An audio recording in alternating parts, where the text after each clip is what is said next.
everyone. My name is Mikami, and today we're going to be doing The Legend of Zelda: Ocarina of Time. The category is called Child Dungeons as Adult, which is just beating the 3 first dungeons that you would encounter in the game normally as adult. So you got a few restrictions and a few cool tricks that we're going to showcase. We've got Ben, who is helping us host, and I've also got Kyle with me, help me commentate. Hey guys. Yeah. All right. So it looks like Melvin won as the file name. So let's do it. So do I just count down, Ben? Yeah, you just count me down and I'll start your timer going. Cool. All right. So 3, 2, 1, ASM.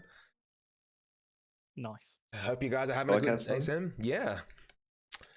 So yeah, I've done a few ASM speedruns in the past, so it's always cool that they always invite me back to do like a weird other category. I've done some of the more typical ones like MST, GSR, but I think this one's interesting because, as I said, the first 3 dungeons you normally do as Child Link, but because we're doing them as adult, or that's the restriction we've imposed on this category, it means we have to do things kind of wonky.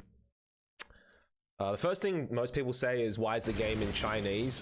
Correction, it's not Chinese, it's Japanese. And the reason it's in Japanese is faster text. In Japanese, you can say more for less. And by saying more for less, it means the text scrolls by quicker. And it's just a lot better for a speedrun. As a point of comparison, if you do the 100% speedrun on English and Japanese, I think Japanese saves 25 minutes alone just on text speed. If you did every trick the same, had the exact same run, I think, yeah, Hundo saves about 20 minutes. Yeah, it's about 15 to 20 because each kanji, hiragana, single symbol can have multiple words per character. Yeah. And it's interesting because Melvin won as the file name, it effectively means every time I see the character's name, I'm wasting 7 frames additionally. So yeah, if we miss WR by 7 frames, I'll know who to blame, right, Kyle? Yeah.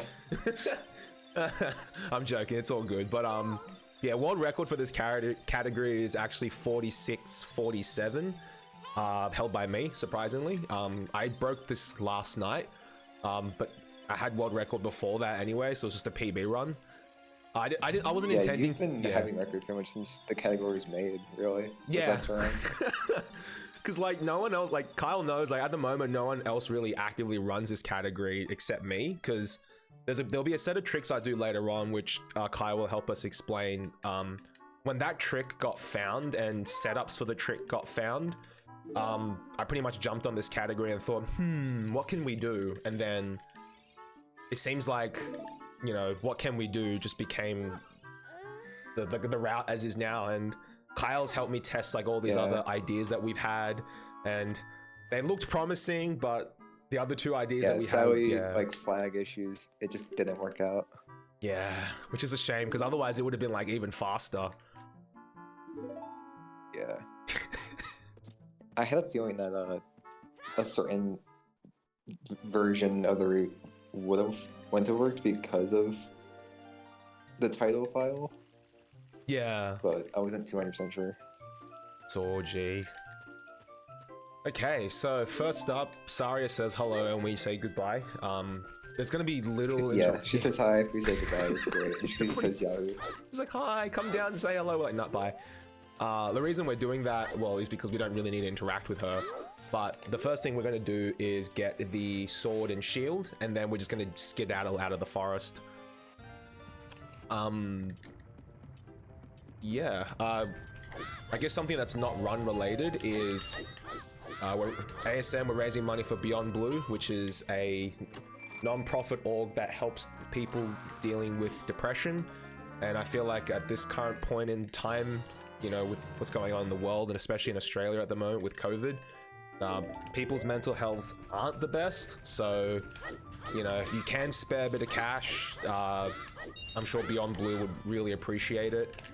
And if you're going through something rough yourselves, you know, please don't be afraid to reach out to the org or even to your friends. Heck, even to us Aussie runners. We're like some of the most chill people on earth, so we won't bite.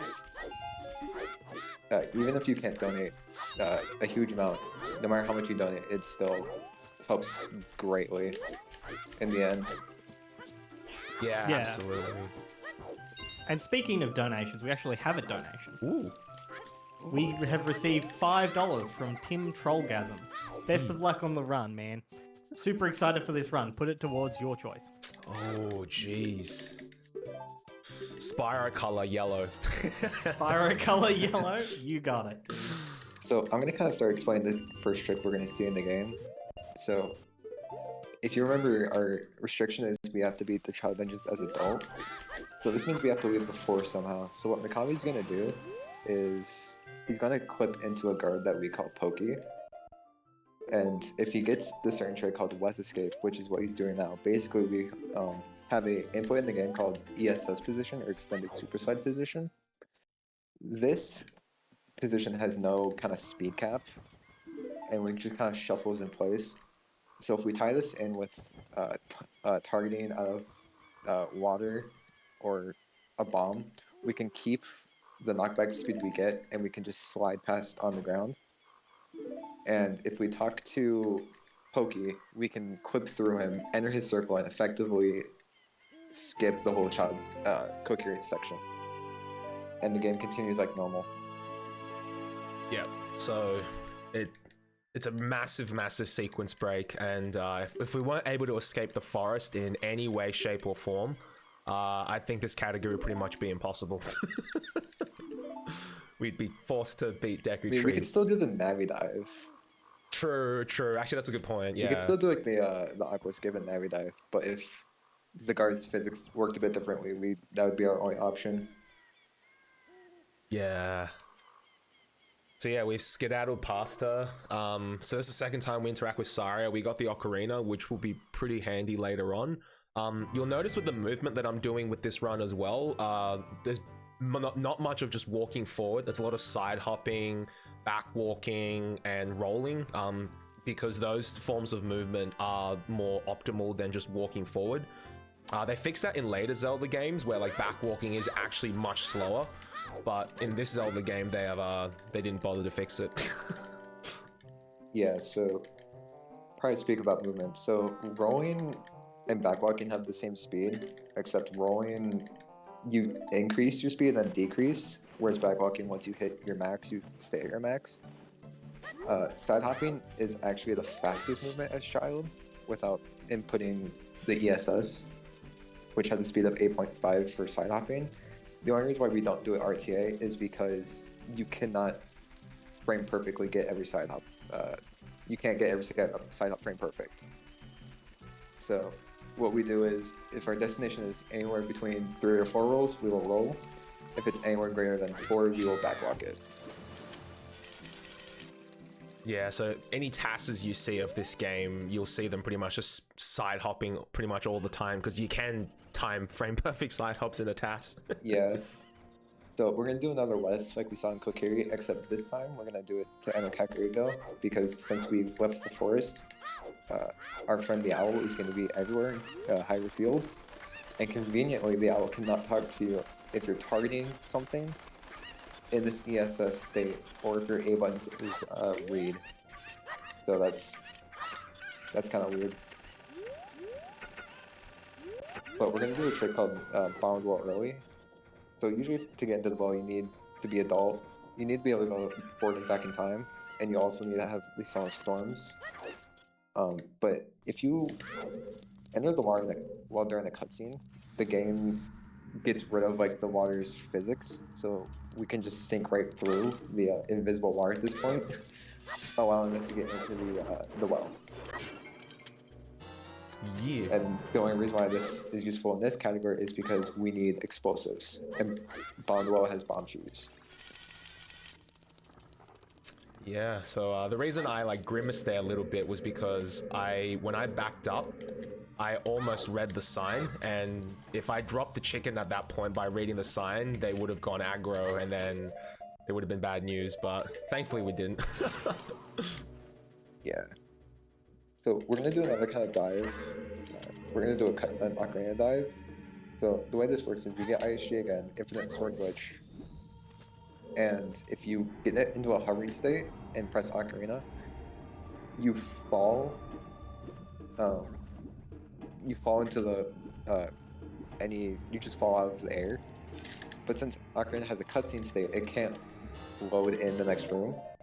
So we use this to our advantage to use the out of bounds water to swim into this room, where you're usually supposed to blow up the wall to get the bomb shoes.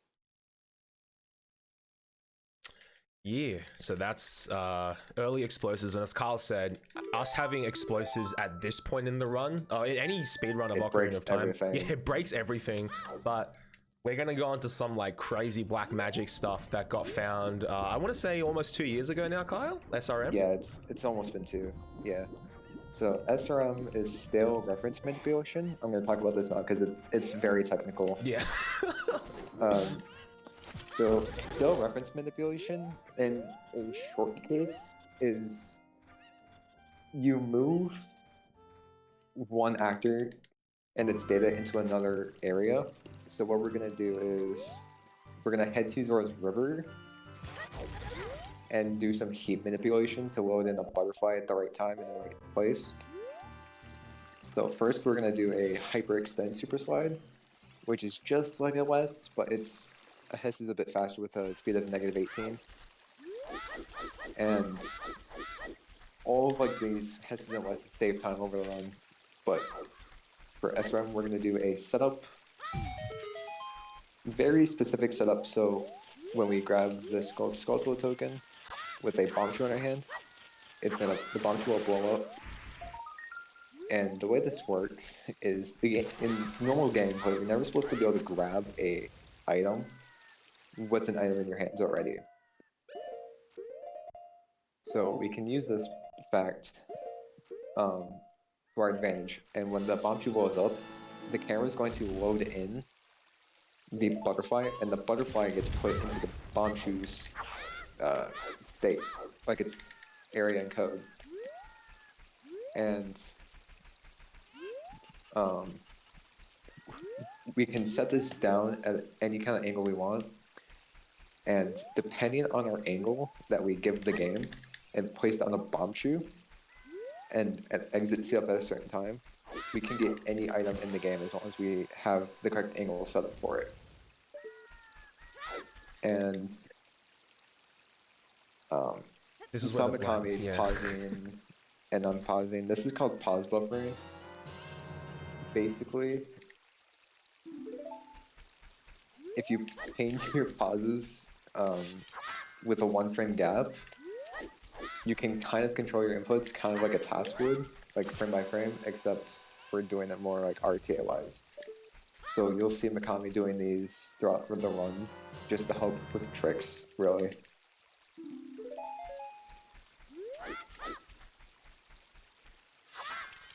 Would now be a good time for some donations? Because I have a few piling up. Go for it. Yeah. Sweet. I will just clear these out because you're getting a lot of love. I have, and this was for the last run, I have $10 from Courtney, who said there's nothing great about these crates. Thank you, Courtney.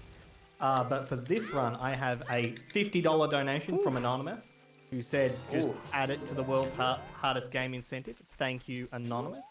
I have $10 from Tim, who says, hey Mika, Tim here, best of luck with the run, mate.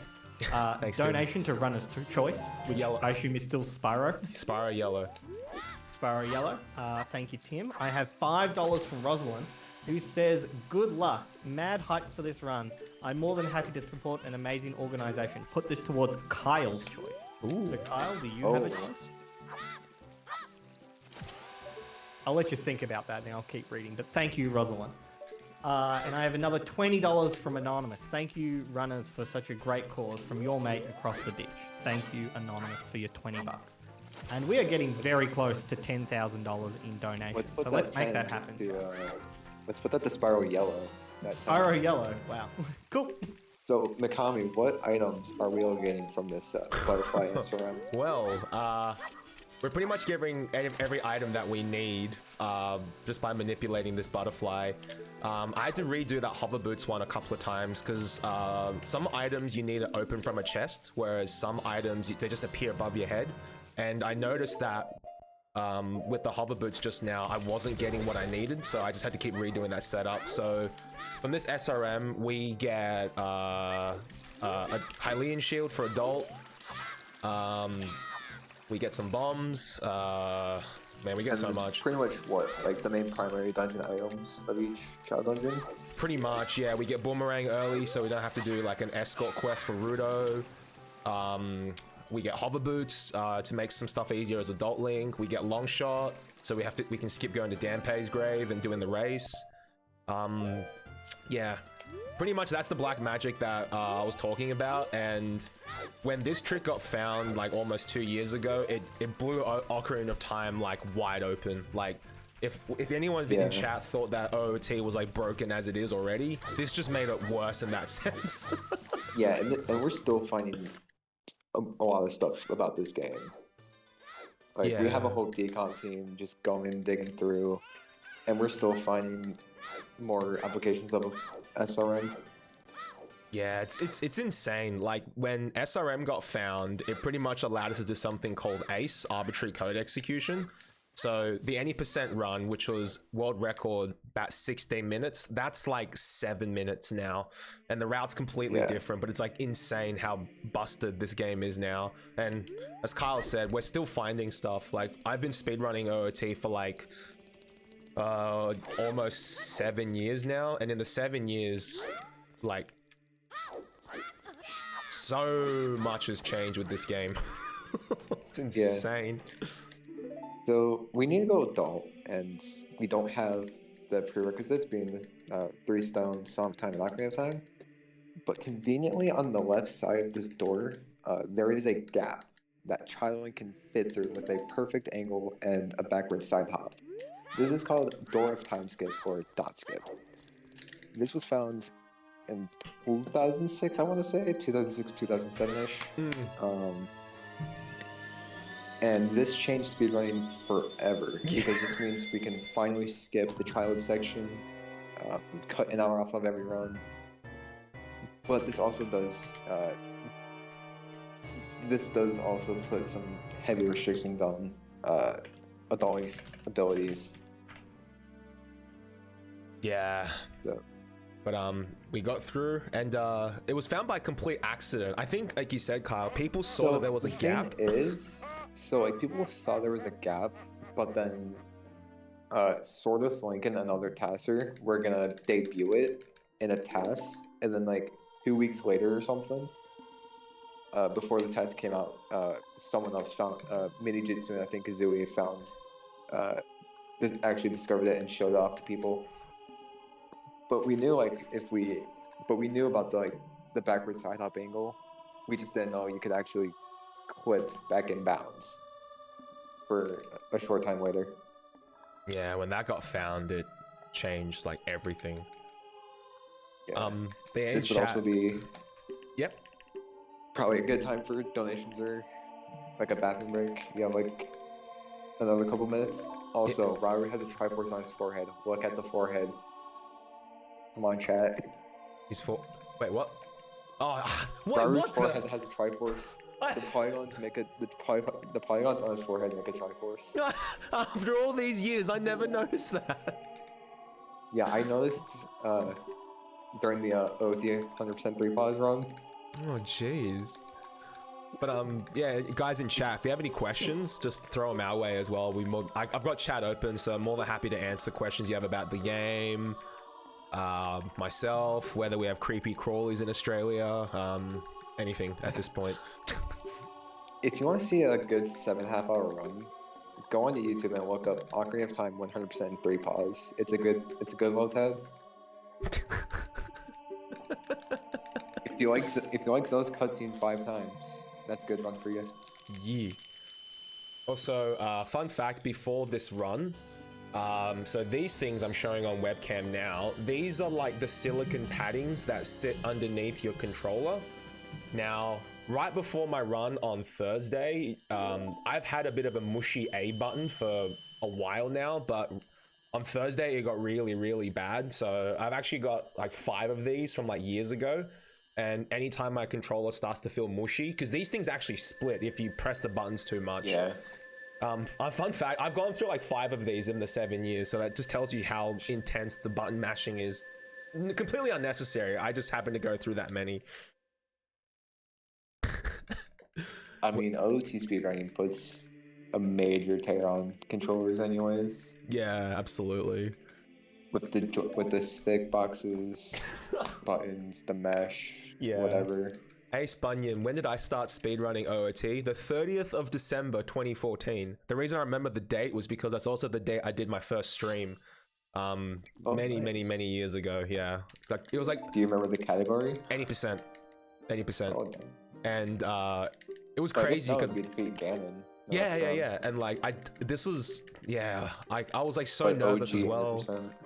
Yeah. Why is Mikami so blessed? I wish. I wish Kenora. What's my PB? 46-47. What are the chances of beating it this run? Probably very slim now because my SRM section was a bit slop. Yeah, it's also because like it's also a marathon, so we want to take our time with SRM because if you have one bad angle, you can crash your game. Yep. Like I was like thinking, don't crash. Yeah, like a lot of the SRM sections are really angle perfect. Yeah, so we have to save and reset here because we skipped the door of time, but the door of time is actually still physically there. And I don't know of a convenient setup to reverse dot skip as adult, so we just save and reset, and it puts us here. The reason for the save warp is because most things in this game has one-sided collision, but the door time has two-sided collision. So we have to save warp. But for the side hop, I think you would also need either Giant Hammer or Big Iron Sword for it. Oh, Bigger on, that's right, yep. Okay, I want to say, we just hit 10k. Woo-hoo! Let's go. Nice. Hard champ, boys. Let's go, 10k, well done. Yeah. I'll just read that out just because, whoa. Yeah, why not? We have $500 from Kathleen who says, Holy let's moly. go 10k. Oh my god. Oh my goodness. Kathleen, thank you so much. That's Legend. huge. You are a real legend, Kathleen, and we deeply appreciate what you're doing today to support Beyond Blue. That is nuts, thank you. I'll let you go back to talking to chat and video gaming. I just wanted to butt in for that one. No, that's massive, thank you. That is huge. So our goal as adult is to be able to go back in time. So the way we're gonna do this is obviously, you know, if you remember casually, you have to go beat the Forest Temple. Even though it doesn't say we have to beat any adult dungeons, you cannot go child without beating the Forest Temple. So even though it's child as adult, we still have to go back child to finish the line. So we're gonna go to Sacred Forest Meadow to get a certain song. But we also need to skip Milo. He's annoying. He's very so annoying. We're gonna backflip over him.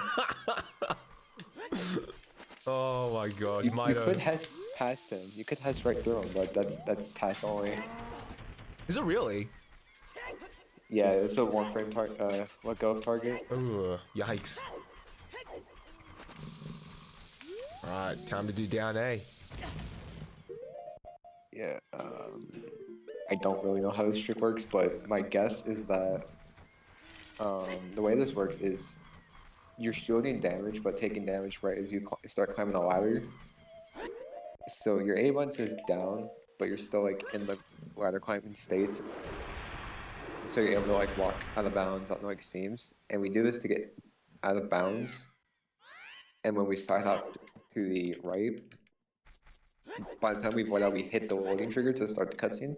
So we void out and we actually get the cutscene because most songs in this game you get at the start of a cutscene. Right? It's cutscene, so if you have a way to die or void out into it, you can get it at the start. Aggie, one of my mods, effectively calls it skipping your music lesson. Exactly. So as adult, Deku Tree's mouth is always shut, even if you open it as child. So the only way to get to it is through out of bounds, and there's conveniently a loading plane between in this little area, and so we can use that to get into Deku Tree. the other way we could do it is mustache clip, which is you clip through his mustache. It's very nice. I love that name, mustache clip. It's so good. Yeah, so here's our first broken dungeon of the game, Deku Tree. What we're gonna do is we have nothing here so we're gonna go straight to the boss room. So we're gonna hookshot through the bridge onto the vine, and more importantly, we need to skip a text box called Navi text skip. I actually don't know how to skip it. Well, alright. I mean, it's just an item swap, but this is a very precise trick called 2-3-1 skip. The way this works is we get into a very precise setup or position, and we do a mega flip where, well, I guess it's kind of like a distant flip. I don't really know, but we pretty much do this flip. We get a very big jump. And if we equip hovers during it, we get sent flying back even further, and we can do this to hit the loading zone. We could have gone through all of Deku Tree, but that's really slow. Yeah. So slow. It would waste about 1 to 2 minutes, probably. Maybe So- like a minute and a half. So why not just do this? So here's Goma, very technical boss. The armored arachnid. Very technical. Very, very Not technical. really. Very Very, technical. very technical. Not the hardest boss in the game, but he's dead. Yeah, so I should probably explain that. So, attacks in this game have like a damage class. Kokiri Sword does 1, like a normal slash. A jump attack does 2. Your crouch stab does nothing. It does whatever your last attack was. Master Sword and Deku Stick both do the exact same damage, so 2 and 4. And Goma has, I believe, 10 HP. So we can get her out in 3 hits. A fish troll. So Tech here's W. like a first kind of cutscene skip wrong warp. So if you remember defeat Ganon runs, Like a fish troll. So they bad. do a wrong warp called Ganondorf to go to Ganon's castle. We're gonna kind of do the same thing, except we're not gonna go to Ganon's castle. We're gonna go to the next dungeon in the sequence. And the way this works is the game, once you add in a warp, it has a cutscene pointer where it needs to set you. So cutscene pointer 1, in this case, I'm gonna say 1 is the Kokiri Forest outside Deku Tree to give you the emerald.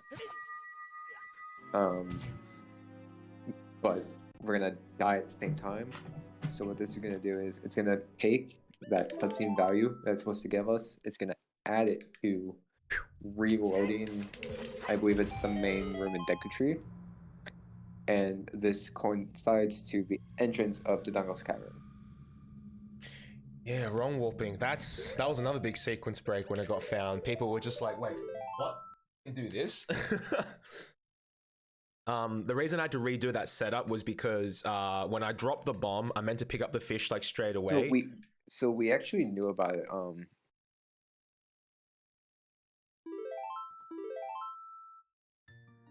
Yeah, you mean wrong warping? Yeah, so we knew about wrong warping theoretically because we knew cutscene skips work. We knew cutscene skips worked. Al Kermit had a theory of doing a cutscene skip in Fire Temple. No one decided to try it until a few years later, and we found out that you can go from a Fire Temple to Forest Temple and still get the medallion from Fire. And then from there you could do a Forest cutscene skip as well. Yeah, it was just a crazy time when wrong warping got found. But yeah, the reason I had to redo that setup in Deku Tree was because sometimes the way the fish bounces, it just bounces out of your reach to re-grab it in a bottle, and we call it fish trolling. But the problem is, because of where I was standing, if I just stood there to keep trying to get fish, I probably would have gotten clipped by the explosion and die. So I just move out of the way and do a backup setup to get in like pretty much the same position. Yeah. And the trick that I'm doing here and the trick that I did at the end to help with wrong warping is called Ocarina items. It's effectively just playing a fake Ocarina because you can't play a real Ocarina in boss rooms. And by being able to cancel a fake Ocarina or an Ocarina import, we're able to manipulate like how many frames the blue warp advances. You can. Yeah, and manipulating how many frames of the blue warp pretty much affects the wrong warp, whether we go somewhere, whether we go nowhere, or whether we just end up at the start of the dungeon. Like it's a crazy OOT science thing that I don't really understand too well, but as Kyle said, it's pretty crazy how it works. And when that got found like a long time ago now in OOT speedrunning history, it changed a lot. So King Dodongo, also a very technical fight. I'd say the hardest boss in the game. Not really.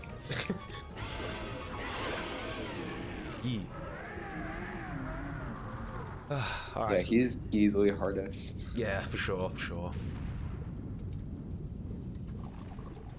Alright, so another wrong warp coming up. It's pretty much the same principle that Kyle mentioned before with Deku Tree, except we're going somewhere different. And this is also, we can get the reward at the end of the dungeon without having to watch the cutscene. And for some categories, these warps are actually invaluable, like this one as well. Like we were able to go to Dodongo's Cavern without having to do any extra traveling. And sometimes some wrong warps just take you back to the start of the dungeon. But you still get the item that you want from the end, so it's still better than having to watch the cutscene. Alrighty.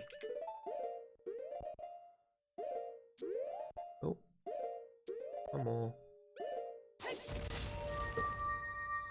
And yeah, so this one's kind of weird because when we went from Deku, we went to DC, so you guys are probably thinking, oh, we're gonna go from DC to Jabu. Oh, if only. It's not gonna work. Instead, this one's gonna take us to all the way across the world, and it's gonna take us to the Gorilla Training Grounds. We don't understand why, but it's great because it helps us with some things. Yeah, I think the reason why like we don't know is because like internally the game's like areas aren't stored linearly in code, so it's not like, you know, at one address value we have like Deku Tree and then like the one right above it, like 8 bytes or whatever it is like Dodongo's Cavern. I think they're just stored, it almost seems like randomly, which is why some of these crazy wrong warps work, I think. That's my suspicion. So yeah, Forest Temple. We actually skip a vast majority of Forest Temple, and you may have, for those of you who are... Yeah, I think that's mine too, because I don't really know. And for those of you who were paying attention during my SRM section, some of you may have noticed I didn't get bow. That's because we don't actually need the bow to finish off Forest Temple. You could actually finish it with just your hook shot, which is convenient. So some other categories, like the All Dungeons category, abuse this fact as well. The only time you would need bow is if you need to shoot an elemental arrow, I suspect. Like some categories require us to go through Ganondorf and Ganon, and to defeat Ganondorf and Ganon, you need light arrows pretty much. Specifically Ganondorf, rather. You just need to shoot one light arrow. It actually, historically, OOT speedrunning, that used to be a really big bottleneck, having to shoot this one pesky light arrow at Ganondorf, because to shoot arrows you need quiver, and then to shoot the light arrow you need magic. So as Carl said, with like one of the older any percent routes, the fact that we go from Deku Tree straight to the Castle Collapse, which is post Ganondorf, it removes so many bottlenecks, which is really, really nice. Phantom Ganon. This boss actually ain't too hard either. As a kid, I could never figure out which one was the real one, because like in this fight, there's all these paintings across the walls. Pretty lenient. Yeah, the real one, for those of you who don't know, is slightly brighter, and the galloping, you can actually hear the galloping. The fake one, it's a lot dimmer, and there's no actual galloping audio, so that's one way you can tell. And so I see the real one, just poke it. And here's something I'm going to try do. I'm going to try hit Phantom Ganon as he's going right above me, but I also want to get damaged. And the reason for that is I need to be on a certain amount of health. Okay, cool. So we got him. Because like all the wrong warps we've done so far, we've also died as soon as we hit the warp, and we want to do something similar here. Ah, dang it. So what I was trying to do is lock Phantom Ganon in like this. But he ain't cooperating today, so guess we'll just be playing tennis with him for a bit. Yeah, sometimes this trick kind of it's a pain in the rear, but basically,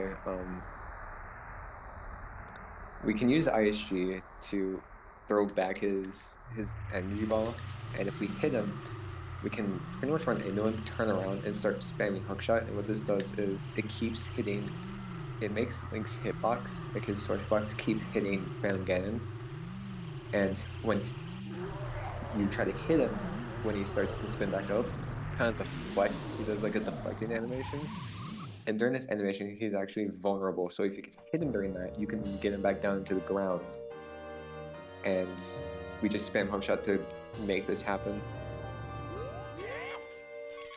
Yeah, pretty much. And the reason I flick to the right and start spamming hookshot is because Infinite Sword Glitch is actually stored in Link's left shoulder.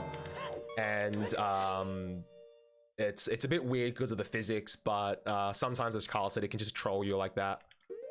Alright, so we're gonna do another wrong warp here. Well, this one's technically a cutscene skip, but yeah. This one is actually quite critical to get. If I fail it, it's okay because this one's just double frame perfect.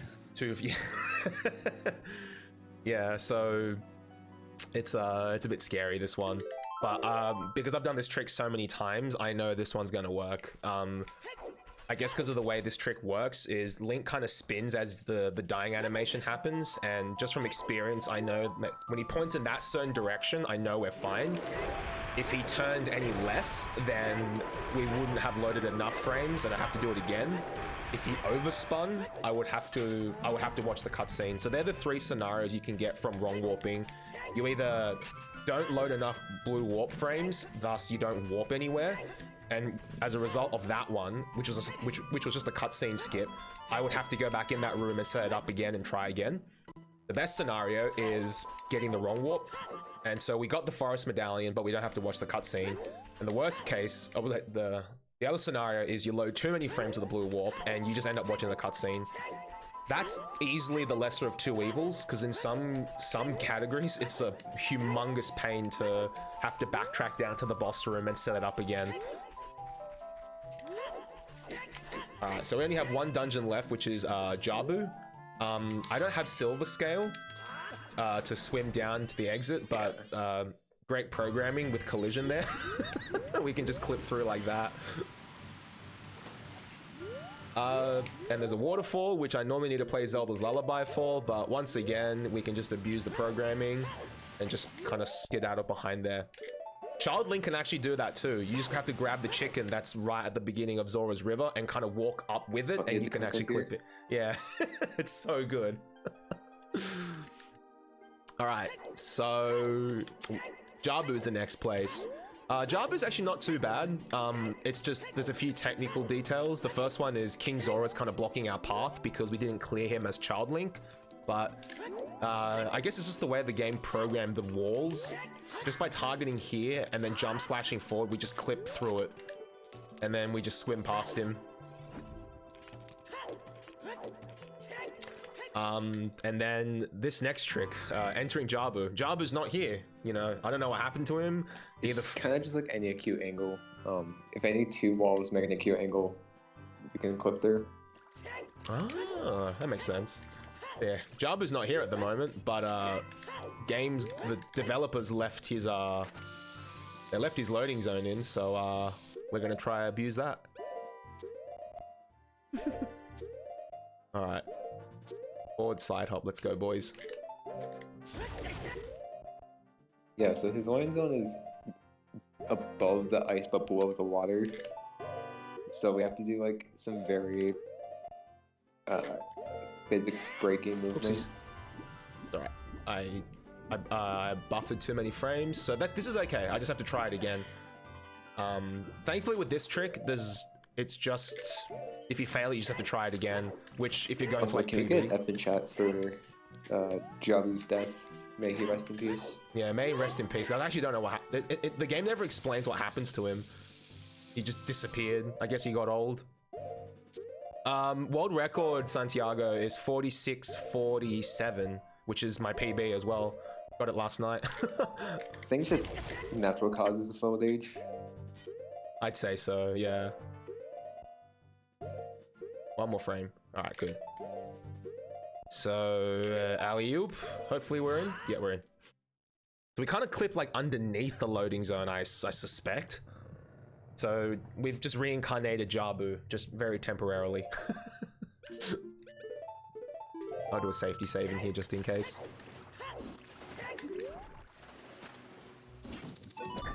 That's the OT30 where you can walk along like the very far left edge of the ice and just hit the loading zone. Oh yeah, I think I've seen that. Alright, so now that we're in Jabu, normally Adult Link can't equip child items, so like Boomerang, but I did something called Equip Swap there. Here's a equip swap. Yeah. You want to explain that one, Kyle? This trick. Yeah, you got it.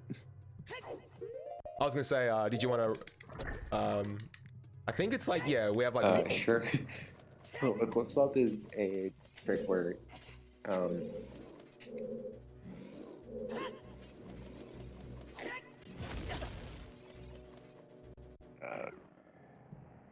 yeah, it's like you can, yeah, we have like one frame. child, you can equip any trick and any item with an item closest to like the right or left. Yeah, and it's and like one of 30. It's a frame perfect trick of 1 of 30, and you can't really buffer it. But yeah, it's the really way it weird. works is Yeah, it's so weird.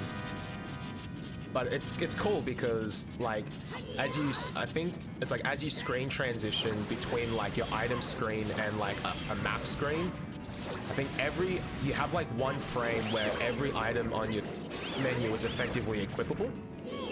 And so we just abuse that one frame, and it's called Equip Swap, I believe, because it looks like we're going to be equipping a normal item that we can equip, but the game still registers that we highlighted an item that we can't equip. The way it works is when you hover over an item, move to the left or right, and then move back to the item subscreen, you have one frame to hold up right or up left, and a C button, and it equips the item closest to the cursor, but it takes the item that the cursor was last over because it's still over that item for one frame.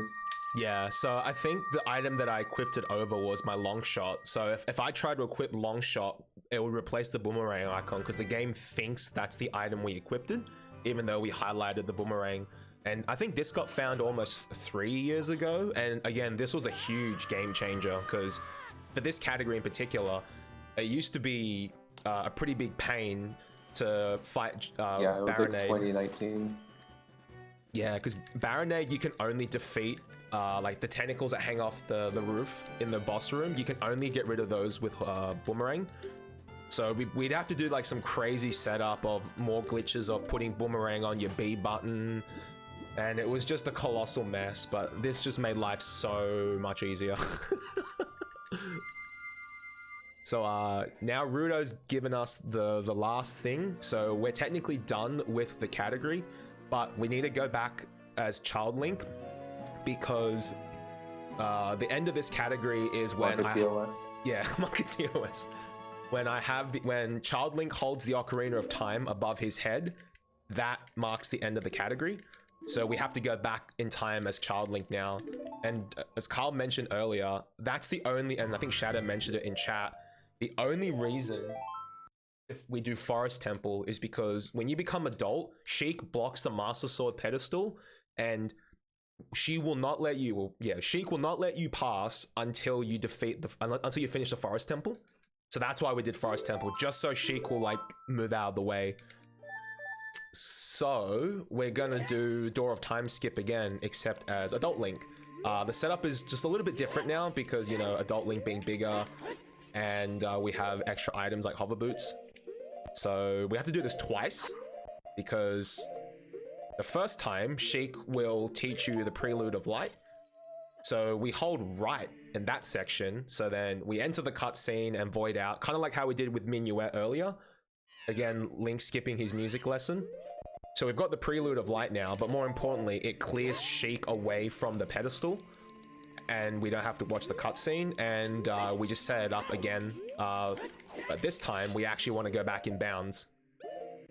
So we pokey, just a certain visual cue that I've memoed. Hold down right, and now we clip in bounds. You can do this with the Bigoron sword as well, I'm pretty sure. I've seen people do it in Hundo, but I don't have the Bigoron sword in this category, so we're gonna do it like that. And we're almost towards the end. I just have to... Yeah, Hundo and like other categories that have an easy way. You just do 3 crouch stabs. No, crouch stabs, like 3 targeted stabs. Like and then side upright. The lungy thingies, right? Like the lunge one. Okay, so now we Child Link again. The lunges. And the last bit is just triggering the Ocarina of Time cutscene. So there's nothing too interesting from this point on. If you have any donations, feel free to read them out now. Any other questions in chat, we're more than happy to answer. And yeah, I'll call time when it's almost soon. I think we've got like another 2 minutes. So well under estimate. I gave the organizers an hour estimate, so we're well under that. 2.5.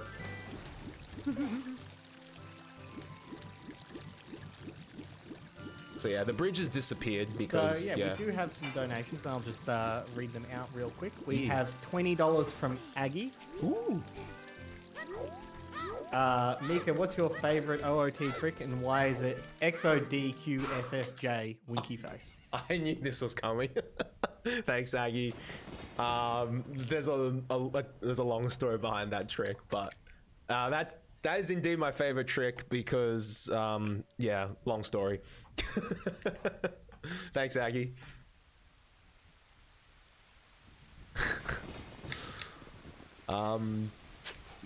Yeah. Fair enough. Is reverse possible? Yes, actually, 8-bit Luigi. Adult Dungeons as child is actually possible now. It's way harder in my opinion. It's actually pretty crazy. But some people are crazy enough to attempt the category, but I haven't yet. I don't have enough balls to do it. But for those of you who want to get into OOT speedrunnings, on speedrun.com, we have the Ocarina of Time. We have the Ocarina of Time page. We've got a ton of resources. I think Kyle can attest as well. We're probably one of the most active speedrunning communities. We have a Discord. Everyone's willing to help out. We've got guides on certain categories. We've got tutorials on how to like set up your console for speedrunning, whether it's emulator, Wii VC, N64, like whatever it is you can access. You know, try get into it, guys. We always love seeing new people. So many categories we can run. Like, the reason I've been stuck with OOT for so many years is because there's so many categories that I run, and when I get bored of one, I just switch to another. And then by the time I've done a lap of all the categories, I then just come back to the one I started with. And yeah, just if you can, give it a go. You might find that it's actually a lot of fun. It may seem intimidating by all the tricks I'm doing, but it eventually becomes like muscle memory, like all the other runners have done with their runs today and throughout this marathon. So time's coming up. We're well under estimate, so I'm happy. And if I don't miss the Ocarina dive, ironically physical dive, GG. Time. There we go. Whew. That was OOT Child Dungeons as adult. Hope you enjoyed, and Kyle, thanks again so much for helping me commentate. Really appreciate it. Thanks Ben for hosting, and thank you ASM once again for letting me showcase another run. Hopefully No next problem. time. Thanks for having me. Hopefully next time I'll showcase an even more wacky category. Thanks guys in chat. Hope you all enjoyed words. Hope you all enjoyed that.